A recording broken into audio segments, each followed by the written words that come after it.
Bienvenue dans les séries vidéo support pour Workload Automation. Dans cette vidéo, vous pourrez en apprendre davantage sur les calendriers de type fondé sur les règles dans Control-M.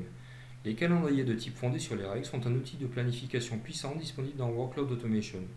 Pour commencer à en utiliser un, nous en créons un nouveau en démarrant le Control-M Workload Automation GUI, puis en allant dans le domaine de la planification, ensuite en sélectionnant le bandeau Outils, puis en cliquant sur Calendrier.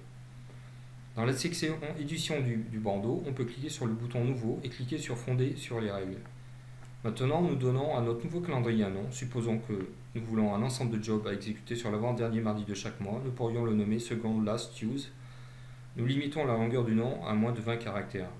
Maintenant, nous pouvons choisir le type d'échéancier que nous voulons. Pour l'avant-dernier mardi de chaque mois, la meilleure option est jour du mois. Ensuite, nous pouvons sélectionner jour à partir de la fin du mois. Cette section indique les jours en comptant un rebours à partir du dernier jour du mois.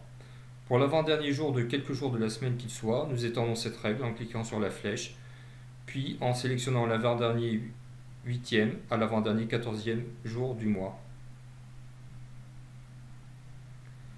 Ensuite, nous cliquons sur Limitation pour l'étendre et sélectionner mardi. Nous voulons que ce soit pour tous les mois, donc nous allons cliquer sur Tous pour les mois.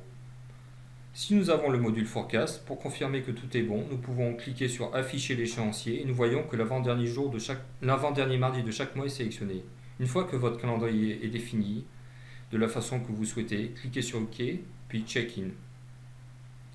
Maintenant, disons que nous voulons exécuter un job en fonction de l'union de deux calendriers que nous avons déjà définis, comme l'avant-dernier mardi et le dernier jour. Pour ce faire, nous aurons besoin d'assigner les deux calendriers au job. Si le job est dans un dossier Smart, alors nous pouvons d'abord ajouter tous les calendriers nécessaires au dossier Smart. Dans l'onglet Ordonnancement, calendrier fondé sur les règles, nous ne voulons pas supprimer le calendrier Everyday parce que nous voulons quand même que le dossier lui-même soit commandé tous les jours. Une fois ajouté au dossier Smart, nous pouvons ajouter ces mêmes calendriers au job à l'intérieur du dossier.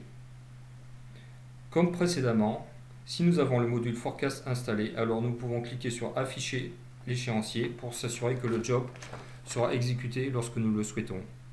Et comme nous pouvons le constater, l'avant-dernier mardi de chaque mois et le dernier jour de chaque mois.